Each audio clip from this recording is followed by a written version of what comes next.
열왕기하 2장 1절에서 25절 말씀. 여호와께서 회오리 바람으로 엘리야를 하늘로 올리고자 하실 때에 엘리야가 엘리사와 더불어 길갈에서 나가더니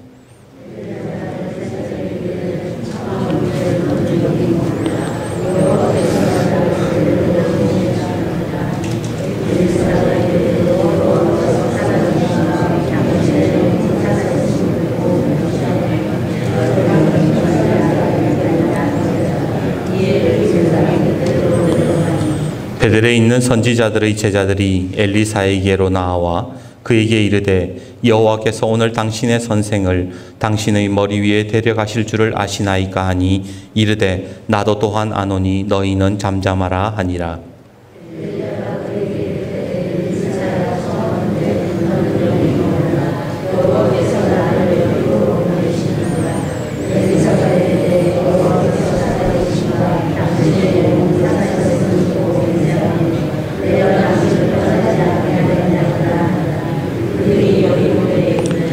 여리고에 있는 선지자들의 제자들이 엘리사에게로 나와 이르되 여호와께서 오늘 당신의 선생을 당신의 머리 위로 데려가실 줄을 아시나이까 하니 엘리사가 이르되 나도 아노니 너희는 잠잠하라.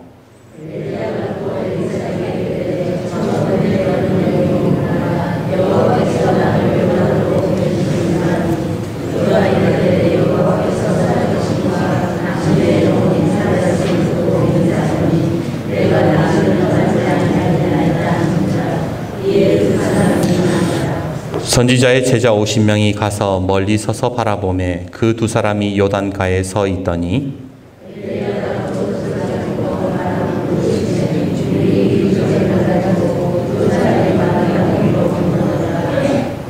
건너매 엘리야가 엘리사에게 이르되 나를 내게서 데려감을 당하기 전에 내가 내게 어떻게 할지를 구하라. 엘리사가 이르되 당신의 성령이 하시는 역사가 갑절이나 내게 있게 하소서 하는지라.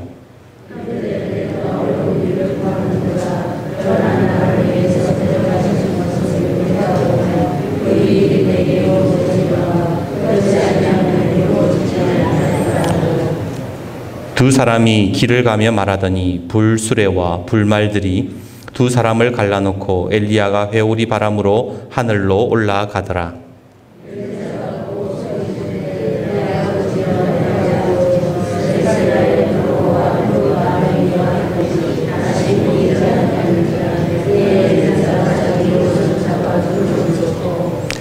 엘리야의 몸에서 떨어진 겉옷을 주워 가지고 돌아와 요단 언덕에 서서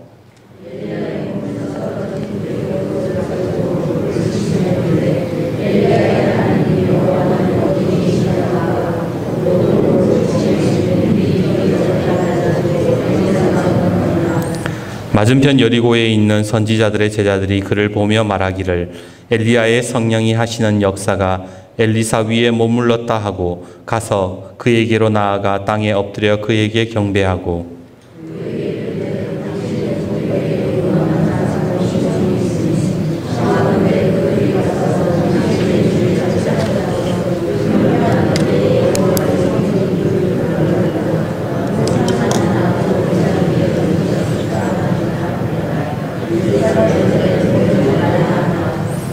우리가 그로 부끄러워하도록 강청함에 보내라 한지라.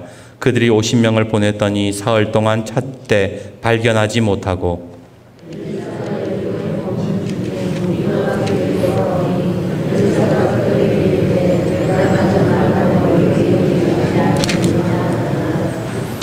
그 성읍 사람들이 엘리사에게 말하되 우리 주인께서 보시는 바와 같이 이 성읍의 위치는 좋으나 물이 나쁨으로 토산이 익지 못하고 떨어지나이다.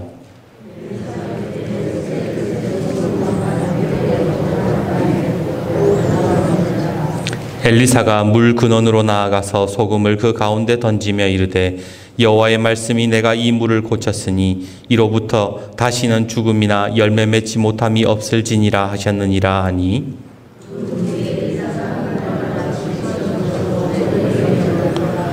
엘리사가 거기서 베델로 올라가더니 그가 길에서 올라갈 때에 작은 아이들이 성읍에서 나와 그를 조롱하여 이르되 대머리여 올라가라 대머리여 올라가라 하는지라.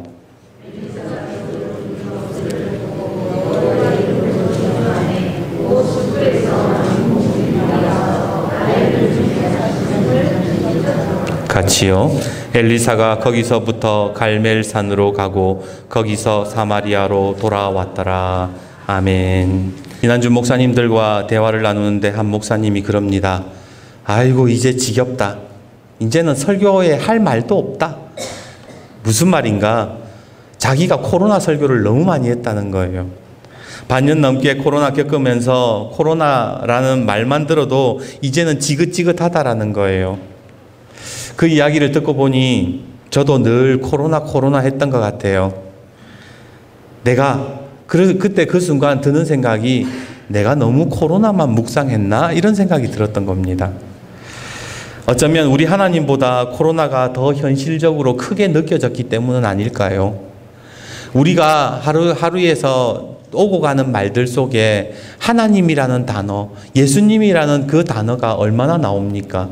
반면 우리의 생각 속에 들어있는 단어가 코로나가 더 많습니까? 아니면 하나님의 인도하심, 하나님의 은혜, 감사, 기쁨 이런 것들이 더 많습니까? 우리의 머릿속에 들어가 있는 이 단어들이 어떤 단어가 더 많은지가 바로 내가 묵상하는 거예요. 어떻습니까? 여러분들은 삶에 하나님이 가장 크신 분이십니까? 출애굽한 이스라엘 백성들은 하나님의 인도하심을 수없이 경험했음에도 그들은 왜 금송아지를 만들었을까? 그것은 그들이 하나님보다 아무것도 없는 광야가 더 크게 느껴졌기 때문입니다. 광야를 더 많이 묵상했기 때문이지요. 하나님이 계시지 않는 광야보다 모세가 없는 광야가 더 두려웠기에 그들은 금송아지를 만들었던 겁니다. 오늘 우리의 삶에 무엇을 묵상하느냐가 바로 우상이 드러나게 되는 모습이 되는 것입니다. 모한다스 간디는 이런 말을 합니다. 하나님을 두려워하는 사람은 다른 아무것도 두려워하지 않으며 하나님을 두려워하지 않는 사람은 다른 모든 것을 두려워한다. 그러기에 오늘 주님의 전에 나온 저와 여러분의 신앙 고백이 하나님을 두려워할 줄 아는 신앙, 하나님을 경외할 줄 아는 신앙이 되기를 주님의 이름으로 축복합니다. 우리 다시 한 번 더 옆에 분과 인사합시다. 하나님만 경외하십시오. 오늘 본문은 우리에게 너무나도 친숙한 말씀이지요. 엘리사 선지자가 엘리야에게 뭐라고 요구를 하는가? 나에게 갑절의 영감을 주십시오라고 요구를 하는 장면입니다. 지금 우리가 개역 개정에 나온 성경은 성령의 역사가 나에게 일어나기를, 갑절이나 일어나기를 원한다라고 되어 있지만 이전에 옛날 개역 성경에는 갑절의 영감이라고 그렇게 표현을 했지요. 이 말은 많은 목회자들이 가장 많이 기도하는 제목 중에 하나입니다. 하나님 나에게 갑절의 영감을 주셔가지고 설교 그냥 제대로 한번 홈런 치게 해주십시오. 뭐 이런 기도. 또 내지는 사업하시는 분들도 이런 기도를 하는 분들이 있어요. 나에게 영감을 주십시오. 그런데 여러분 여기에서 말하는 갑절의 영감이 뭔가? 보통 많은 분들이 갑절의 영감 이러면은 뭔지는 알겠는데 구체적으로 갑절의 영감이 무엇인지를 잘 모르는 경우가 많습니다. 언젠가 집사님 한 분이 저에게 이런 질문을 하시더라고요. 목사님, 에디슨이 천재는 99%의 노력과 1%의 영감으로 이루어진다고 했잖아요. 근데 그 영감이랑 지금 엘리사가 말한 이 영감은 무슨 차이가 있습니까? 사실 에디슨이 영성 깊은 기독교인이었는지는 잘 모르겠습니다만 에디슨이 말한 영감은 엘리사가 말한 영감과는 전혀 다른 것이지요. 에디슨이 말한 영감이라는 것은 아이디어 또는 번뜩이는 창의성 같은 것이라면 오늘 엘리사가 구했던 영감은 원어에 보면 원어 성경에 루아흐라고 되어 있습니다. 루아흐가 뭔가? 바람이라는 거예요. 창세기 8장 1절에 보면 홍수로 인해서 온 세상이 물에 잠겼을 때에 하나님께서 바람을 땅 위에 불게 하셔서 물을 줄어들게 하셨다 할 때에 그 바람, 그것이 루아흐라고 되어 있습니다. 출애굽기 14장 21절에 모세가 바다 위로 손을 내밀어 내밀었을 때에 여호와께서 큰 동풍을 불게 하셔서 바닷물을 물러가게 하셨다 할 때에 큰 동풍, 이것도 바로 루아흐라고 되어 있지요. 루아흐라는 건 바람이라는 거예요. 그런데 이 루아흐라는 이 말이 바람 말고도 성령을 가리킨다라는 것을 우리는 알고 있어야 됩니다. 한번 생각해 보십시오.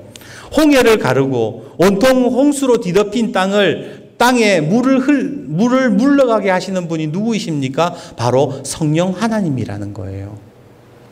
누군가는 물이 마르고 홍해가 갈라지는 것이 단순히 바람이 불어가지고 말랐다라고 이야기하지만 하나님 곧 성령 영적인 눈으로 세상을 바라보는 사람은 이 모든 일들을 성령 하나님께서 하신다라고 고백하는 사람 아닙니까? 그러기에 이 루아흐라는 단어는요, 사실은 바람이라고도 번역되기도 하지만 동시에 성령 하나님으로 번역이 된다라는 겁니다. 그래서 엘리사가 갑절의 영감을 구한 것은 뭐냐?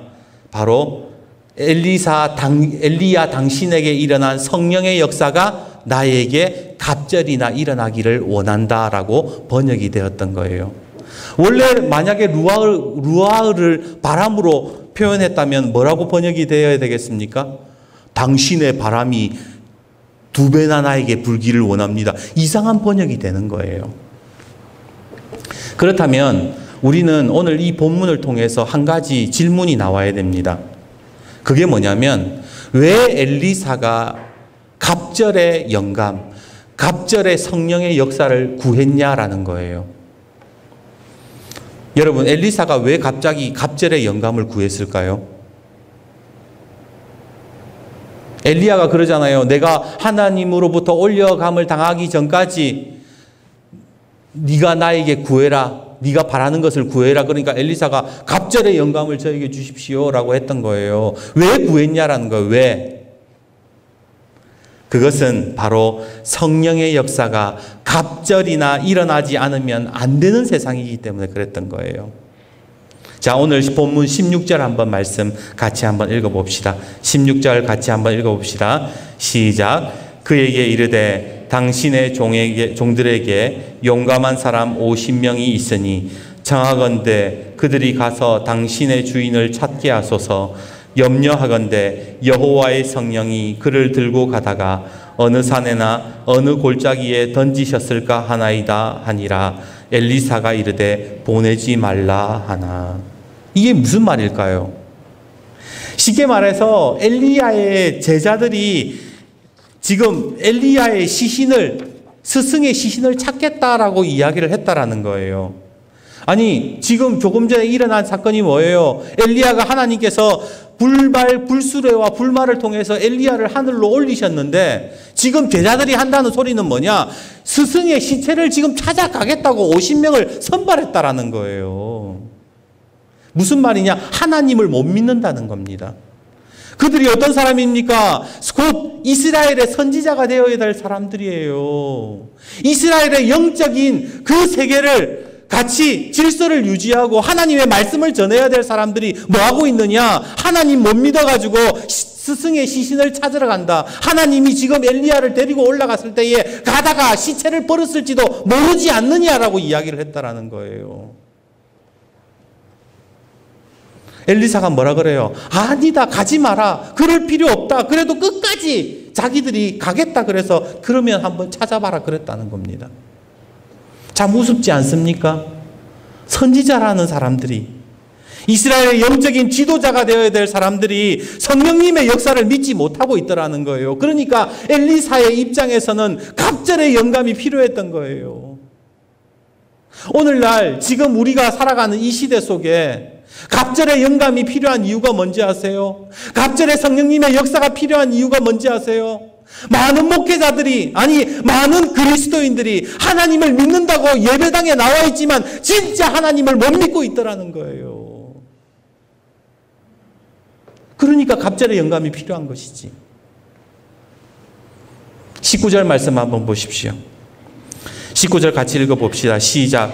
그 성읍 사람들이 엘리사에게 말하되 우리 주인께서 보시는 바와 같이 이 성읍의 위치는 좋으나 물이 나쁨으로 토산이 익지 못하고 떨어지나이다. 위치는 좋대요. 그런데 물이 나쁘고 먹을 양식이 없대요. 왜 그럴까요? 땅이 오염되었기 때문입니다. 지금 우리가 살아가는 현실이 그렇지 않습니까? 마지막으로 23절 말씀도 한번 보십시다. 23절 시작. 엘리사가 거기서 베델로 올라가더니 그가 길에서 올라갈 때에 작은 아이들이 성읍에서 나와 그를 조롱하여 이르되 대머리여 올라가라 대머리여 올라가라 하는지라.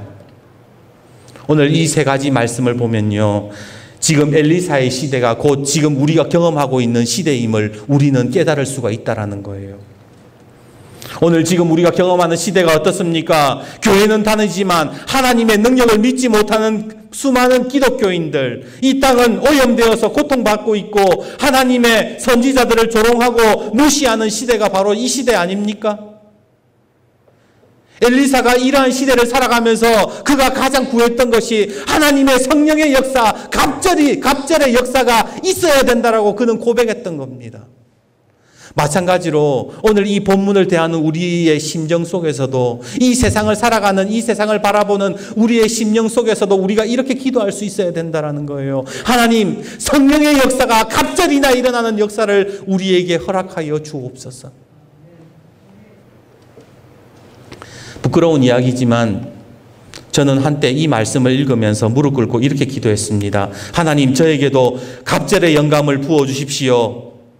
그런데 이 갑절의 영감, 내가 구했던 갑절의 영감은 이 시대를 안타까워하면서 성령의 역사를 구하는 기도가 아니라 제 욕심과 제 욕망을 위한 간구였습니다. 큰 교회 담임 목사, 유능한 설교자가 되어서 좋은 차 타고 다니고 대접받으면서 그렇게 구한 갑절의 영감이었다는 거예요. 성령의 역사였다는 거예요. 그런데 솔직히 우리의 내면을 깊이 들여다보면 우리가 하나님 앞에 하는 기도가 있어요. 우리가 하나님께 성령을 구하고 하나님의 능력을 구하는 그 기도의 속을 몇 년이 들여다보면 그 속에 내 욕심과 내 욕망의 기도는 엄자라는 겁니다. 왜 하나님께 능력 달라고 하죠? 왜 하나님께 지금 나에게 이러한 은사를 달라고 기도하고, 왜 하나님 지금 나에게 이런 기도 응답을 해 주셔야 된다고 기도하는 그 내면의 속뜻이 뭐냐라는 겁니다. 정말 이 시대의 아픔을 짊어지고 이 시대를 안타까워하고 하나님께서 바라보시는 곳을 나도 바라보고 있으면서 그렇게 성령의 갑절의 역사를 구하는 기도인가, 아니면 나 혼자 잘 먹고 잘 살기 위한 기도인가? 이제 곧 엘리야는 하나님의 부르심을 받습니다. 자기 혼자 하나님의 사명을 짊어지고 가야 되는 상황이에요. 이런 사명의 무게가 엘리사에게는 너무 무거웠을 겁니다. 지금 선지자 제자들을 하는 꼴을 보니까 얘네들은 하나님을 안 믿어요. 자기와 함께 동역했던 그 위대한 선지자 엘리야는 이제 하나님의 부르심을 받습니다. 그러면은 보통 같으면요, 아마 이렇게 기도했을 겁니다. 하나님, 저 혼자는 진짜 너무 버거워요. 힘들어요. 엘리야 조금만 더 데리고 있다가 가십시오. 그런데 엘리사가 뭐라고 얘기합니까? 저에게 2배의 성령의 역사를 주십시오. 무슨 뜻입니까? 내가 엘리야 목까지 감당하겠다라는 거예요. 나도 십자가 지겠다라는 거예요. 하나님이 엘리야를 데리고 가셔도 나는 그 자리에 지켜서 엘리야의 역할을 감당하겠다라고 그렇게 구했던 거예요. 기도했던 거예요. 오늘 우리에게 필요한 기도가 이런 기도가 아닐까요? 오늘 오후 예배 때 올바른 기도란 무엇인가에 대해서 우리가 좀 더 깊이 들어가 볼 텐데요. 우리가 정말로 하나님 앞에 어떤 기도를 하는 것이 바른 기도인지를 우리는 알아야 되는 겁니다. 왜? 세상이 악할수록, 때가 악할수록 우리는 바른 기도를 드릴 수 있는 사람들이어야 된다라는 겁니다. 그러면 이제 엘리사가 갑절의 영감을 구했는지를 우리 이제 알게 되었습니다. 왜 갑절의 영감을 갑절에 성령의 역사를 구했는지를 우리는 알게 되었습니다. 근데 또 말씀을 묵상하다가 저에게 이런 질문이 생겨요. 그러면 지금 오늘 우리의 삶에 갑절의 영감을 받을 수 있는, 갑절의 성령의 역사를 경험할 수 있는 모습은 어떤 거냐는 거예요. 질문을 바꾸어 드릴게요. 여러분, 어떻게 하면 갑절의 역사를, 성령님의 역사를 경험할 수 있습니까? 저는 그 답을 2절에서 찾았습니다. 우리 2절 말씀 같이 한번 읽어봅시다. 2절입니다. 시작. 엘리야가 엘리사에게 이르되 청하건대 너는 여기 머물라 여호와께서 나를 베델로 보내시느니라 하니 엘리사가 이르되 여호와께서 살아계심과 당신의 영혼이 살아있음을 두고 맹세하노니 내가 당신을 떠나지 아니하겠나이다 하는지라. 이에 두 사람이 베델로 내려가니. 여기에서 지금 엘리사가 엘리야에게 뭐라고 이야기하느냐?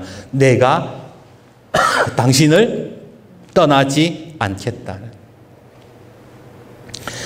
우리가 성령님의 역사를 경험하기 위해서는 하나님이 임재하시는 곳을 떠나지 말아야 되는 거예요.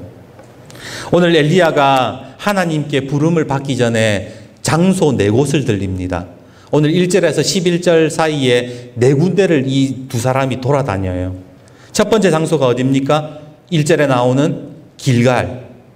두 번째 들린 장소가 어디예요? 베델. 세 번째 여리고. 네 번째 요단.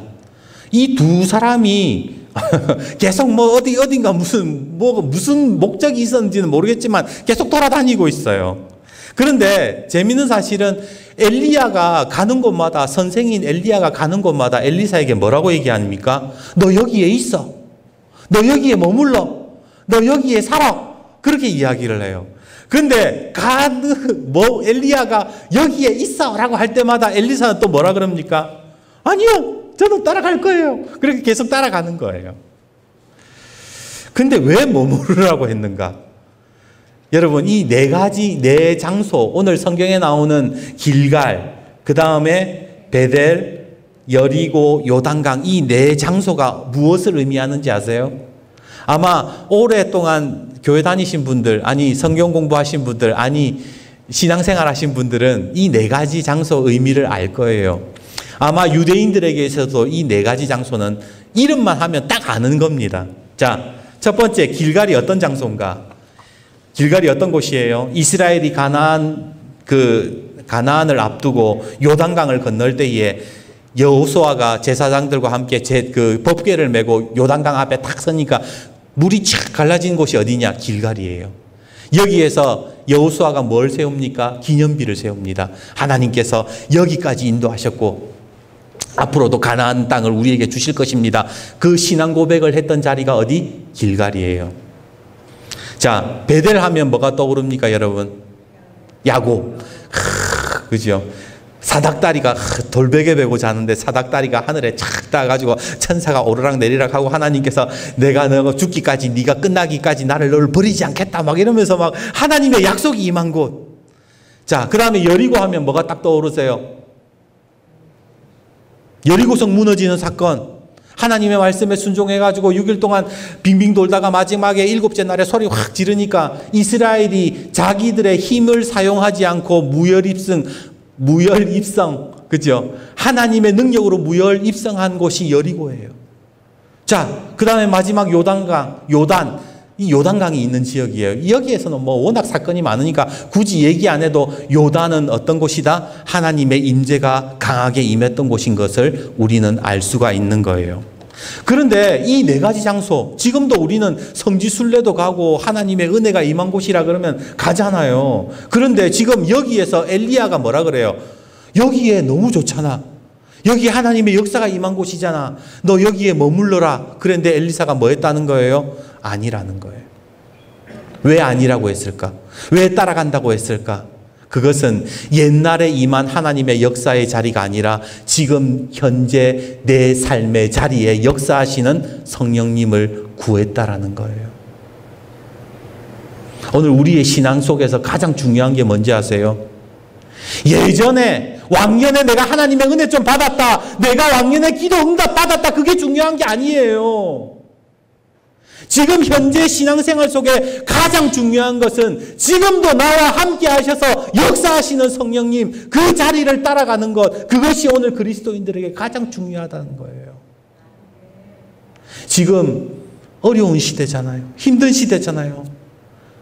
하나님보다 더 크게 보이는 것들이 많은 시대잖아요. 이 시대 속에서 우리가 지금 어떻게 살아야 되는가를 엘리사가 보여주고 있다는 거예요. 네 장소는 다 성령님의 역사와 역사와 관련이 있는 장소였습니다. 그래서 엘리야는 그곳에 머물러라. 그곳은 영적인 장소였고 이 네 곳 전부 다 뭐가 있었느냐? 신학교가 있었어요. 여기에서 신학대학 총장도 하면서 하나님의 역사가 임한 곳에서 엘리야는 엘리사를 아끼는 마음으로 그래 여기에서 힘드니까 여기에 머물러 가지고 좀 편하게 살기를 바랬는지도 모릅니다.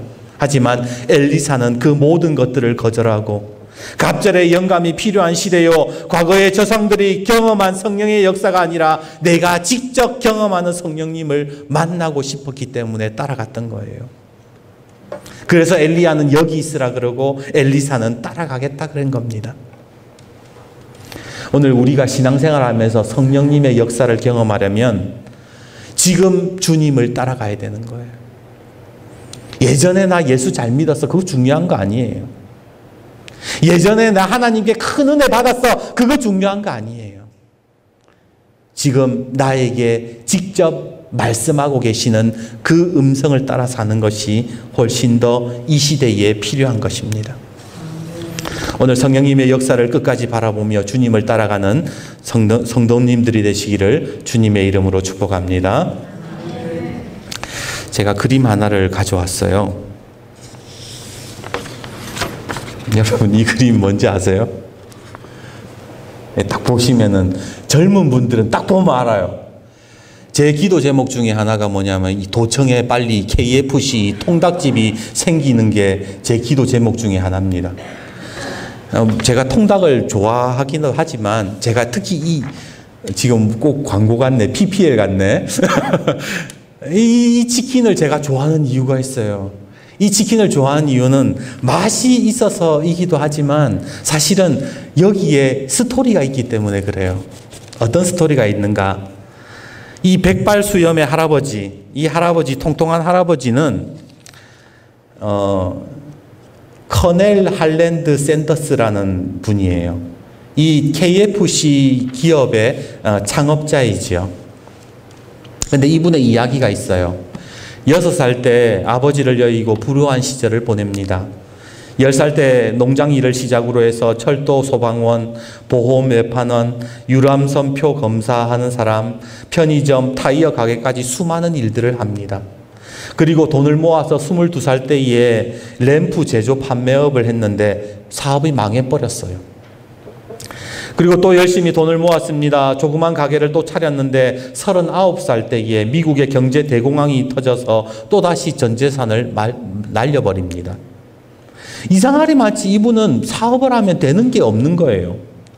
그가 40살 되던 해에 아들이 죽고 65세가 되던 해에 요식업 사업을 했는데 그것도 망해가지고 65, 우리가 보통 은퇴하는 나이에 기초생활수급자가 됩니다.